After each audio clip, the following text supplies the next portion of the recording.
নমস্কাৰ, মই শংকৰ আৰু মোৰ চেনেলৰ অন্য এটা ভিডিঅ'লৈ আপোনালোকক স্বাগতম। বৰ্তমান মই আছোঁ মাজুলীত আৰু মই যোনখন সত্ৰত এতিয়া উপস্থিত আছোঁ, এই সত্ৰখনৰ নাম হৈছে শ্ৰী শ্ৰী ভোগপুৰ সত্ৰ। আজিৰ এই ভিডিঅ'টোৰ জৰিয়তে আহক জানো এই সত্ৰখনৰ বিষয়ে। এই সত্ৰখনৰ বৰ্তমানৰ সত্ৰাধিকাৰৰ নাম হৈছে শ্ৰী শ্ৰী দত্তদেৱ গোস্বামী। এই সত্ৰখনক উদাসীন সত্ৰ বুলি জনা যায়। আজি এই সত্ৰখনত মই ইয়াৰ বিভিন্ন ভকতৰ লগত কথা পাতিলোঁ। একেবাৰে সৰু ভকতৰ পৰা ইয়াতে থকা যিকেইজন বৃদ্ধ ভকত, যিকেইজন আমাৰ ছিনিয়ৰ চিটিজেন ভকত, তেওঁলোকৰ লগতো কথা পাতিলোঁ।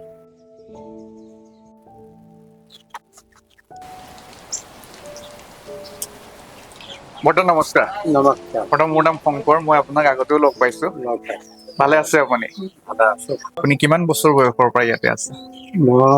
নমস্কাৰ, মোৰ হয়। নাম হ'ল কমল চন্দ্ৰ বায়ন। হয় মই 8 বছৰ বয়সতে হয় 1959 চনৰ হয়।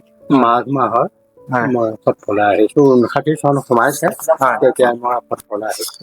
হয় তেতিয়াৰ পৰা এতিয়ালৈকে আৰু এই থানতে আছোঁ আৰু হয় হয়। বাল্যকালতে সেইবোৰ শিক্ষা বিদ্যা যি কৰা হ'ল, ভাও ভঙতি অনেক কৰা হ'ল।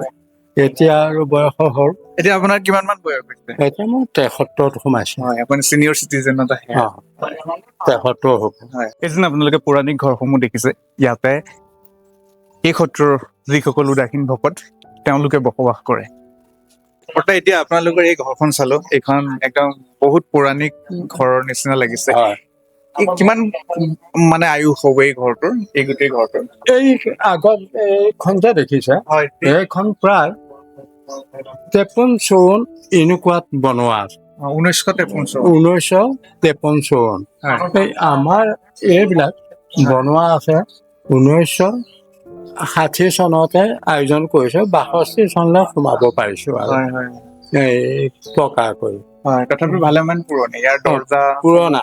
অ, দৰ্জা এতিয়া আমাৰ এই বেৰবোৰ ভিতৰত ইকৰা আছে। হয় ইকৰা গুঠি তাত প্লাষ্টাৰ মাৰি পেলাই হয়। চূণ দিয়া আছে। আৰু ইয়াতে দেখিছো এতিয়া আপোনালোক ডাঙৰ ডাঙৰ যিখিনি ভকত আছে, আপোনালোকতো আছেই, সৰু সৰু ল'ৰা ছোৱালীও আহিছে আছে ইয়াতে। আছে সৰু সৰু কণ অ কণ ভকত কিমান মান আছে আপোনালোকৰ?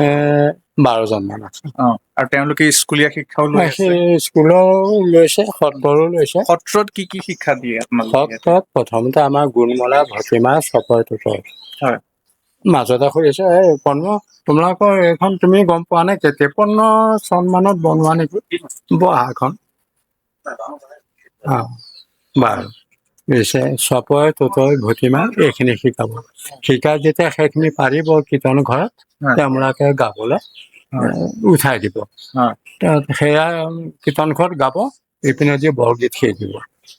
বৰগীতখিনি শিকিব, শিকি আৰু সেইখিনি আৰু আয়ত্ত কৰি বোলে হৈছে, অধ্যাপকে যদি কয় প্ৰসংগত উঠিব পাৰে, তেতিয়া কীৰ্তন ঘৰত মানে গাবলৈ উঠাই দিব। হয় আৰু ইপিনে নাচ নৃত্যটো থাকিল। হয় নাচ নৃত্য আমাৰ ল'ৰা কালৰ পৰা আমি শিকোৱা হয়। হয় মাটি অখৰা, হয় তাৰপিছতে আৰু নাদু ভঙি, বহা নাচ, চালি নাচ, সেইদৰে প্ৰৱেশ নাচ, হয় আমাৰ সেই নাচখিনি পৰ্যায়ক্ৰমে লাষ্টত শিকাই যে সূত্ৰধাৰটো পাছত। হয় ল'ৰা কালতে ওজা, হয় ওজাটো শিকাব। সূত্ৰধাৰটো শিকাৰ পিছত আৰু নৃত্য শেষ হয়। এখন খুব ধুনীয়া চিলেবাছ আপোনালোকে মেইনটেইন কৰে। অ অ সেই অ হয় হয়। শিল্পী পেঞ্চন আপোনালোকে পায় নহয়? অ, হয়, শিল্পী পেঞ্চন পায়। কেনেকুৱা এই কিবা এটা চৰকাৰে ভাগ কৰিলে নে কি জানো, বয়সীয়াল মানুহ আমাতকে কম বয়সে এতিয়া 11,000 9,000 ইমান পায়। আমি 8,000। হয় হয়। আৰু ইয়াতে যিমানখিনি ভকত আছে গোটেইখিনি উদাসীন ভকত। উদাসীন মানে ৰাইজে চাগে বুজি পাইছে, উদাসীন মানে যিসকলে বিয়া বাৰু নাপাতে। আমি উদাস। উদাস মানে কেইবাটাও কথা আছে, ক'ব পাৰে দেখোন। ঘৰ গৃহস্থী আছে, গৰু গাই আছে, বা সা সম্পত্তি আছে, এইবোৰ বিষয় সেইটো আছে হয়। আমাৰ মনটো উদাৰ আচ্ছা দেই। কাইলৈ আমি ওলাই গলো বৰপেটা পালোগে, তাত আমাৰ এমাহ 1.5 মাহ হৈ যায়। হয় হয় কিন্তু হয়। গৃহস্থী সংসাৰ ল'লে সেইদৰে মুকলিকে ফুৰিব নোৱাৰে। হয় হয় আমাৰ মনটো উদাৰ। আচ্ছা আচ্ছা আচ্ছা সেইদৰে। মানে যাওঁ বুলি কৈ আমি ওলাই গুচি যাওঁ। হয় হয় হয় ইয়াত সেইখিনি আমি সিমান আসক্ত নহয়। হয় উদাসীনৰ একচুৱেলি আচল সংজ্ঞা সেইটোহে সেইটো সেইটোহে সেইটোৱে এতিয়া আমাৰ এনেকুৱা এটা কাৰোবাৰ আগৰ ভাষাত কয় আগৰ কাৰোবাৰ জুৰীয়া হাতী থাকিলেও হয় বেছি দিলে হয় বা নিজেও কেনিবা দি গুচি গ'ল। হয় গতিকে কিন্তু গৃহস্থী সংসাৰ এখন থাকিলে নোৱাৰে হয়। ওলাই যাব। ঠিক আছে এতিয়া ভকত বৈষ্ণৱসকল ভিতৰৰ পৰা ওলাই আহি আছে তেখেতসকলে নাম ধৰ্ম কৰিলে এই দুপৰীয়া আমাৰ এতিয়া পাঁচ প্ৰসং আবেলি 3 প্ৰসং গধূলা 6 প্ৰসং সেই 14 প্ৰসং আমাৰ 4জন ভকত থাকিলেও হ'বই লাগিব 14 প্ৰসং পূৰ্বে বিজনাৰ বৈকুণ্ঠৰ পৰা শ্ৰৱণ কীৰ্তন আৰু 14 প্ৰসং আনি পৃথিৱী নিৰূপণ কৰিছে জীৱৰ কৃপা হেতু জীৱ সেইখিনিকে কৰি পেলাই গতি পাবৰ কাৰণে দুজনাৰ গুৰুৱে থৈ গৈছে তাকে আমি এতিয়া পালন কৰিছোঁ। কৃষ্ণ আপোনাৰ নামটো মোৰ নাম শ্ৰী কিৰণ চন্দ্ৰ ফুকন। হয় ইয়াতে কিমান বছৰ হ'ল আপুনি এতিয়াতো 35-40 বছৰ হ'ল। এতিয়া কি এইফালে ক'ৰবাত গৈ আছে নেকি নিজৰ বহাল আপোনালোকৰ ঠিক আছে। ঘৰৰ পৰা আহিছে মই আপোনাক দেখিছো হয় হয় ঠিক আছে ধন্যবাদ আহক মই হাতৰ পৰা অকমান ওচৰলৈ দিম দে মাইকটো আপোনালোককো চুব নোৱাৰো নুচুব আৰু আপোনাৰ নামটো মোৰ নাম পদ্ম হাজৰিকা। আপুনি খুব য়ং মানুহ দেখোন চলি আছো আৰু। হয় কিমান কিমান বয়স এতিয়া এতিয়া মোৰ 47 পাৰ হৈছে। ইয়াতে কিমান বছৰ হ'ল আপুনি ইয়াতে সৰুতে অহা তৃতীয় শ্ৰেণীতে আহিছিলো কাৰণ সত্ৰলে সাধাৰণতে ডাঙৰ নানে আৰু সৰুতে আনে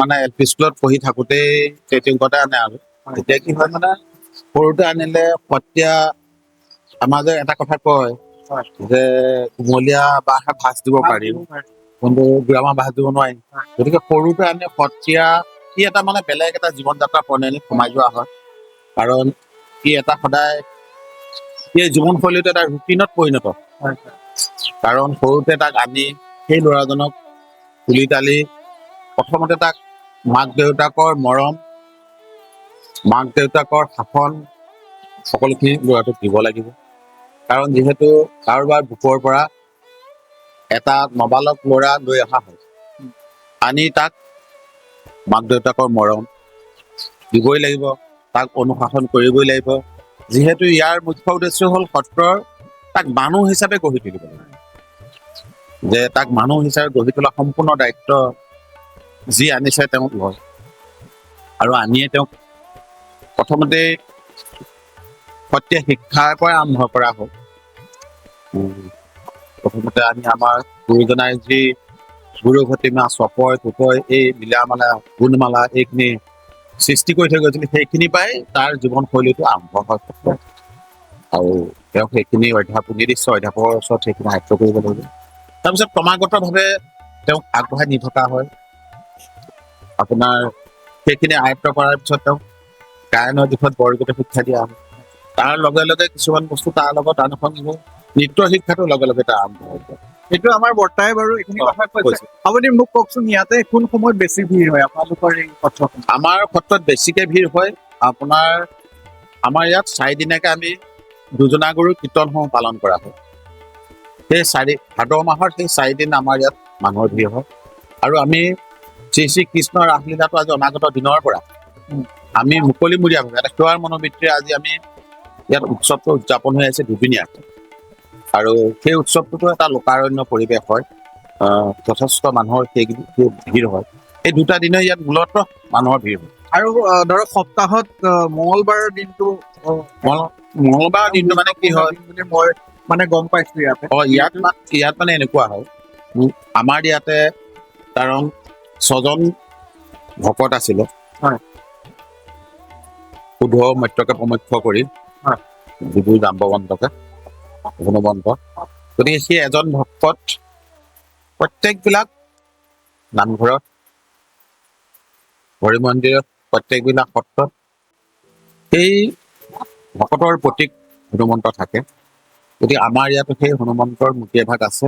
কেতিয়াৰ পৰা আছে, কোনে প্ৰতিষ্ঠা কৰিলে সেইটো জনা নাযায়। মূৰ্তিভাগ যথেষ্ট ডাঙৰ মূৰ্তি বুলি ক'ব নোৱাৰি, বিগ্ৰহভাগ আছে। গতিকে সেই তেখেতৰ ওচৰত আজিকালি মানুহৰ এটা ধাৰণা হৈছে, মানে হনুমন্তক অকণমান মানুহে বেলেগকৈ অকণমান চৰ্চনা কৰে, কাৰণ তেওঁ দেৱতা নহয়, তেওঁ ভকতৰ প্ৰতীক। তেওঁ ভকত আছিল, সেইজন ভকতৰ ভিতৰত তেওঁ এজন মুখ্য ভকত, যিজন ভকতে নিজৰ হৃদয়খন ফালি প্ৰভু ৰামক দেখুৱাইছিল। তেওঁ কম ভকত নহয়, গতিকে তেওঁৰ মূৰ্তি আছে। এই তেওঁৰ ওচৰত মানুহে যথেষ্ট সেৱা কৰিবলৈ সেই মঙলবাৰ দিনটোত অকণমান আহিবলৈ লৈছে। সেইটো হয় বাৰু, সেইটো নহয় নুই কৰিব নোৱাৰি, যথেষ্ট মানুহৰ ভিৰ হয়। যিহেতু যোৱাকালি আপুনি অকণমান অনুমান কৰিব পাৰিছে, আপুনি নিজে প্ৰত্যক্ষভাৱে আপুনি পাইছেই যে যথেষ্ট মানুহৰ এটা পৰিৱেশ হৈছে। গতিকে এনেকে চলি আছে আৰু। তেনেহ'লে যিসকল হনুমান ভক্ত মানুহ আমাৰ অসমৰ হওক বাহিৰৰ হওক, তেখেতসকলে এই জেগাটোলে মঙলবাৰে অহাটো বেছি নহয়, এনেকুৱা কথা মানে মঙলবাৰ বুলিয়ে নহয়, সপ্তাহটোত 7 দিনতেই মানুহ আহে। কিন্তু আমাৰ এটা মনৰ এটা ধাৰণা কৰি ললো, এটা ধাৰণাহে যে কোনোবা এজনক কোনোবা এটা বাৰতহে আমি ভজিব পাৰো। এটা ধাৰণা, এটা ধাৰণা লৈ ললে যে মঙলবাৰ হনুমানৰ ওচৰত যাব লাগে, এটা ধাৰণা এটা লৈ ললে সেইকাৰণে আহে আৰু এনেকুৱা কথা। কিন্তু এইটো নহয় যে বাকীকেইটা বাৰতো নোহোৱা নহয়, বাকীকেইটা বাৰতো হয়, বাকীকেইটা বাৰতো আহে, সেইটো হয় বাৰু। এয়া আছিলে এই সত্ৰৰ কিছু উদাসীন ভকত, তেওঁলোকৰ লগত কথা পতাৰ কিছু অভিজ্ঞতা আপোনালোকৰ আগত দেখুৱালো। আৰু যিহেতু মই ভিডিঅ'টোৰ আৰম্ভণিতে কৈছো, মই ইয়াৰ যিজন সত্ৰাধিকাৰ আছে তেখেতৰ লগত যথেষ্ট সময় কথা পাতিছো। তেওঁৰ যিখিনি ভিডিঅ', তেওঁৰ লগত যিখিনি মোৰ কথা বাৰ্তা হৈছে, সেইখিনি মই ইয়াৰ পিছৰ ভিডিঅ'টো পোষ্ট কৰিম। আৰু গোটেই কথাখিনি যিহেতু যথেষ্ট দীঘলীয়া হৈছে, সেইখিনি খণ্ড খণ্ড হিচাপত, মানে যেনেকে ধৰক মই তেওঁক প্ৰশ্ন সুধিছো, সেই প্ৰশ্নবোৰক লৈ খণ্ড খণ্ড হিচাপত মই পোষ্ট কৰিম। আপোনালোকে ভিডিঅ'খিনি চাব, আৰু মই ভাবো আপোনালোকে যথেষ্ট শিকিব পাৰিব, যথেষ্ট জানিব পাৰিব। আমাৰ যি গুৰুজনাৰ আদৰ্শৰ এই বৈষ্ণৱ ধৰ্মৰ বিষয়ে আপোনালোকে জানিব পাৰিব। গতিকে এই ভিডিঅ'টোত ইমানখিনি। পিছৰ ভিডিঅ'সমূহ চাবলৈ আপোনালোকে মোৰ চেনেলটো ছাবস্ক্ৰাইব কৰিব, আৰু এই ভিডিঅ'টোক লৈ আপোনালোকৰ যি মতামত কমেণ্ট ছেকশ্যনত জনাবলৈ নাপাহৰিব। ধন্যবাদ।